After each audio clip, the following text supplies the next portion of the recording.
This is an explanation of how risk changes decision-making inside large organizations. When a large company fails, the cause is often attributed to a single catastrophic decision. A single event is identified as the moment where everything went wrong. The reality, however, is that these outcomes more often emerge from complex, formal systems. These are the very systems that were designed to manage uncertainty and prevent such failures. Understanding this difference is key to seeing how large organizations navigate a world of constant change and why their structures can sometimes become a source of failure. To begin, it is useful to examine the common but limited view of what risk means inside an organization. Traditionally, risk management is seen as a purely defensive activity. In this view, risk is primarily about preventing loss.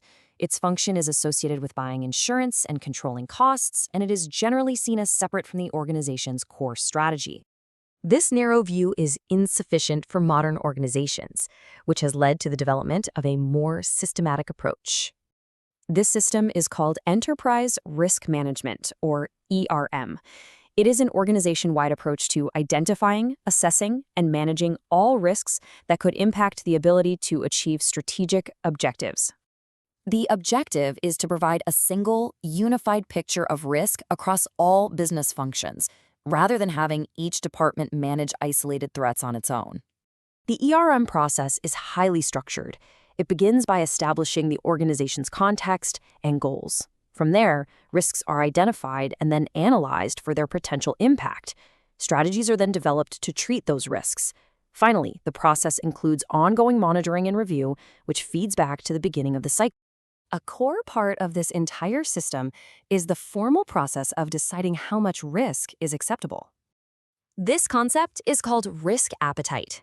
It is a formal statement defining the amount and type of risk an organization is willing to pursue or retain in order to achieve its goals. It is important to distinguish risk appetite from risk tolerance. Risk appetite is about willingness, the amount of risk an organization chooses to take. Risk tolerance is about capability, the amount of risk it can actually withstand. An organization might be capable of taking a large risk, but unwilling to do so. Risk appetite is not a single setting. It exists on a spectrum. An organization can be risk-averse, where avoidance of risk is a primary objective, or it can be risk-hungry, eager to innovate despite the dangers. Most organizations operate somewhere in between these two extremes. After an organization defines its appetite for risk, it must then choose how to respond to specific threats. There are 4 primary response strategies. The first is avoidance, which means exiting the activities that give rise to the risk. The second is reduction, which involves taking action to reduce the risk's likelihood or impact.